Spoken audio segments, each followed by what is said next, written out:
City Motel Warrnambool. 61 premium and standard rooms, all with complimentary high-speed Wi-Fi. Perfect for a family getaway, function or business overnighter. The cocktail bar and restaurant is a great place to meet and enjoy local produce from the surrounding district. Chef specials change daily and our signature seafood platter is a must. The Mid-City Function Centre is the ideal place for your next corporate or social event. For your first choice in accommodation and hospitality, choose the iconic Mid-City Motel Warrnambool. Well, among the players to watch are, of course, the Sawneys. We'll start off with Tav, former teammate of mine, but this is about you've just come off with 4 goals against Belmont Lions, but I find a very unique style in your boots, which our last guest, Michael Bordavalis, just had. Now, you've got opposite colours. Take us through the technique. Nothing really. We were just, me and Michael, I don't know, just one day we were like, why don't we just swap boots? We'll go out and buy some boots and just swap a pair and see how it goes. Well, they're exciting times here at the Winchelsea Blues, formerly known. Older brother, I believe? Yeah, older brother. Yep. And your own game at Winchelsea, how have you found your season under Brendan Forsman as first year coach? The complete opposite. I've put on more weight than actually got a bit slower, so being honest. Honesty is key, but you shouldn't really give it away because the Geelong West players are watching this interview right now. What do you want to get out of this season as a team? We asked both these guys before, can Winchelsea really make the finals? You've been around in local footy long enough to know when reality is around the corner and when optimism kicks in. Where are Winchelsea at? Well, we're definitely going a lot better than last year, and that's a definite positive. We really want to go up way on the ladder instead of keep going down. We don't want to be the same team as we have been for the last 5 years, and it's about time we actually stepped it up, and I think that's what Foz has done, which is good. All right.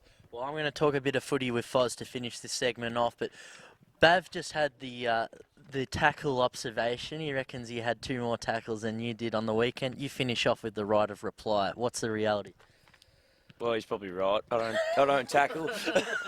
All right, you guys better get in there, hit the gym. Thanks for joining us, boys, and we'll talk to the coach now. Thanks, boys. Brendan, we stood here on this spot 2 months ago. Since then, Winchelsea's gone up and the temperature's gone down. How are things at the Blues? Yeah, it is a bit chilly. We're going okay. Morale's still really good around the place, and we're still tracking along okay. We've got a pretty important month ahead of us, which started with Belmont on the weekend, so hopefully we can keep going okay in the next few weeks against the teams around us. Yep. I wanted just to address a few rumours of your coaching philosophies and styles. The first one I heard is that you review the games and actually count disposals per players. Is that true? Yeah, that's true. That takes up most of my Sunday, much to my wife's disgust. It generally takes, sort of 4 hours to go through it and rewind it and make sure I get them all right and things like that. But not just stats for everyone too, but just more so looking at body positioning and things like that for defenders. And we do keep a tally for all the boys, and the first thing they do on a Tuesday night is go in and have a look at how they've gone. But I've also explained to the boys that it's not all about how many kicks they get on a game as to whether they've had a good game or not. So, and they understand that. So it's been pretty good so far. The other thing we've put on the record, you're very proud of your main 5 midfield group. One of them's not here tonight. We're in front of the camera, so we might just redo what we said for the newspaper. Where is Hilly, and why isn't he here? Johnny Hambrook. Yeah. Hambrook, sorry. Unfortunately, Johnny's at the tribunal at the moment on an abusive language charge. So I'm not sure how much we can talk about that, but part of my coaching philosophy through all my junior coaching at Grovedale was that anybody who got carded had to wash my van during the week. So that'll be no different for Johnny, and there'll be a bucket and sponge waiting for him here on Thursday night. So and I think there's actually now a list online of the past participants between Matt Broad and a lot of the Grovedale boys. But I just want to speak of the Grovedale recruits. We have a big game on Sunday, but unfortunately Alex Gubbins can't play, or Hans Gubbins. Could you take us through the injury list very briefly? Both Gubbins boys are out with their chalky bones. Hans has got a broken arm, and Alex broke his hand a couple of weeks ago. So they pretty much won't be back till after the next bye. Yep. Matty Wallen's got a hamstring at the moment. Reece Thompson's had a hamstring and hasn't played all year. So there's a few boys that Heath Walsh has had strained hip flexor, so hopefully he might be right for this weekend.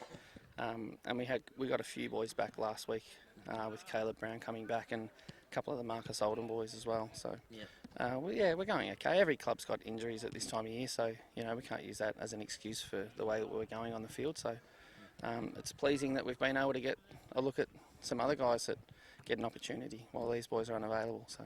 You've just coached against a former Grovedale colleague in Grant Tanner, and now the reunions continue. You've got Andrew Clark from Geelong West. Have you caught up with him during the pre-season, shared some notes? He's a second-year senior coach in this league. You're a first-year coach.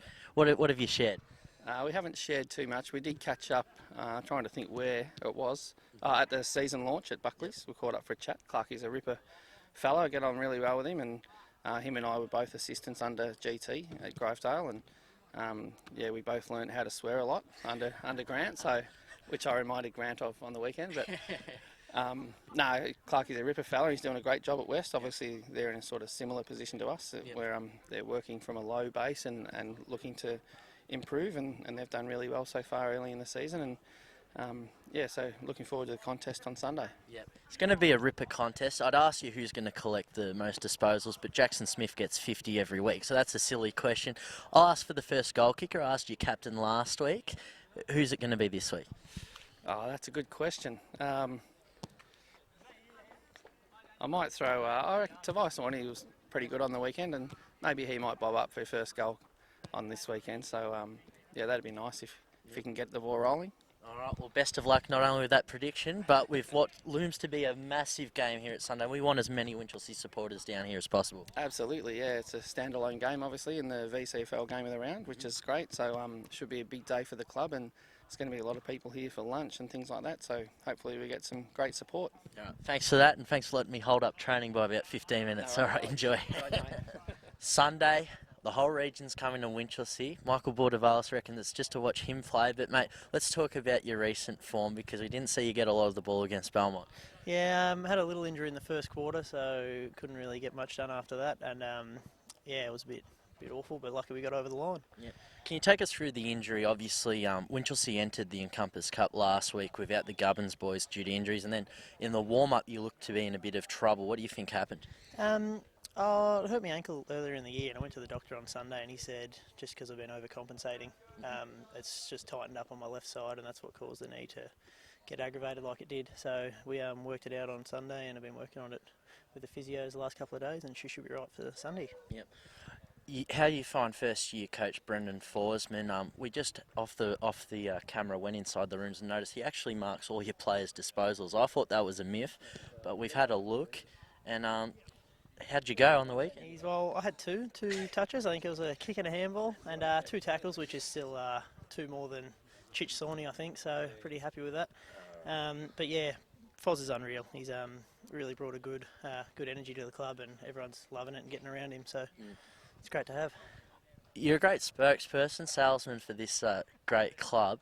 Winchelsea is one of 4 teams that are outside the top 5 by 2 points on the ladder right now as we speak.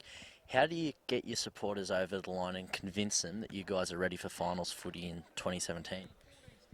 Bring it to the Giants this week's a good start. That win will put us in the 5, I think, and then we'll won't get out from there. Consider it sealed.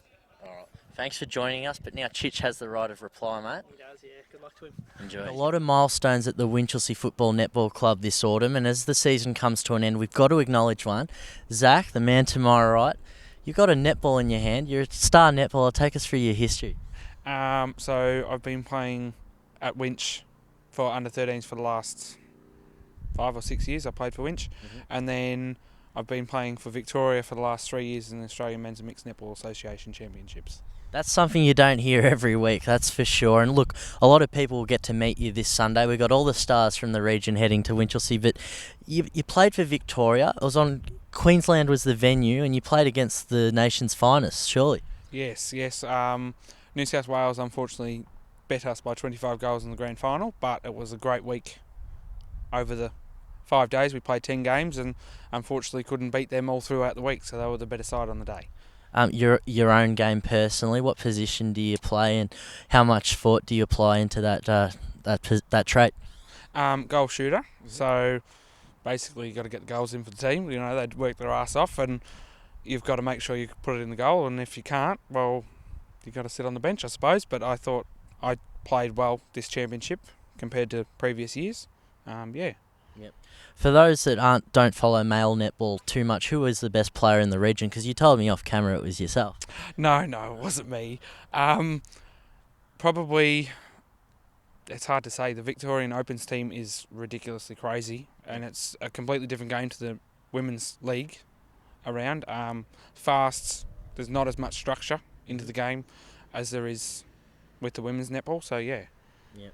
I was joking about that. You are a very modest young man. I'm about to talk to your A-grade coach, but being a netball expert, what's your advice to her as we head in towards the middle of the season? Not much, just trust yourself. Very nicely put. Thanks for joining us on GDFL Thank you. TV, mate. We'll get her in. All right. Well, we've talked to Brendan Forsman a fair bit, the senior football coach at Winchelsea, but we haven't got to the A-grade. Callie, tell us what's going on with the girls. How are we tracking as the season's gone, I think, 7 rounds in? We are 7-0. Lost. We haven't won a game yet. We have a very young crew. So I think we've got Ange, she'll hate me for saying this, is 40. I'm 34. And other than that, all our players are under 24. And we've got 2 16-year-olds in the team as well. So really young crew. Huge potential, but it's going to take time. Mm-hmm. So we're at the moment with just sorting out some stuff in our circle defence, which we did quite heavily during the week, and they did a really good job today. And then structure in attack, needed a lot of structure in attack. So attack's been quite undisciplined in feeding our goalers, and the turnovers that we're getting there is really hindering our game. So that's the focus moving forward. Well, that's your game analysis, and just for the record, you and Ange don't look a day over 25. But, you know, as stress comes along, so does the pressure. Name us some of the players. I was fortunate enough to be at your senior presentation last year and see the Royal Sisters both finish in the top 2. So a nice family moment there. But who have been the stories in season 2017?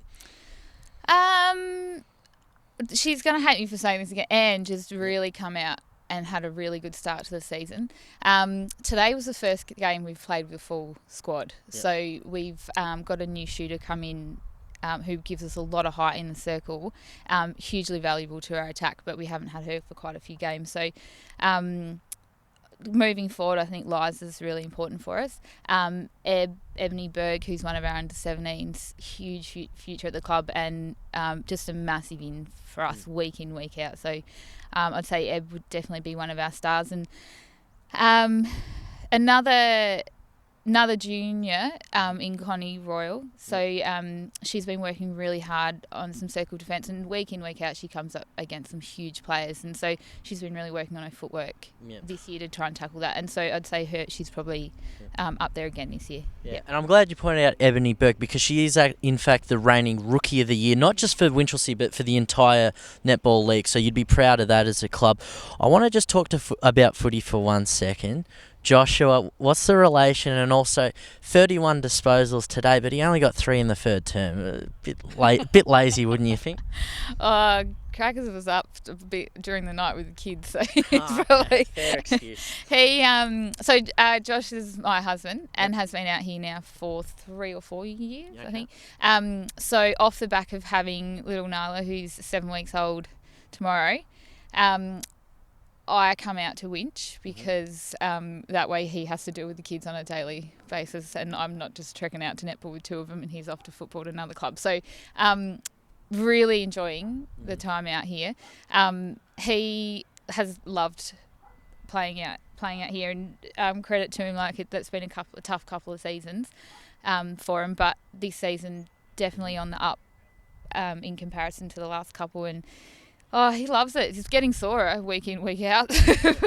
Sunday mornings he pulls up pretty rusty, but he he loves it. He really does. So he's still running around all right for a 30-something-year-old. He's 35 next week, I think. Well, again, you wouldn't have picked him, but I'm not flirting with you or him. Let that be straight. We talked to Zach about you. Now the right of reply. He's a star in your club.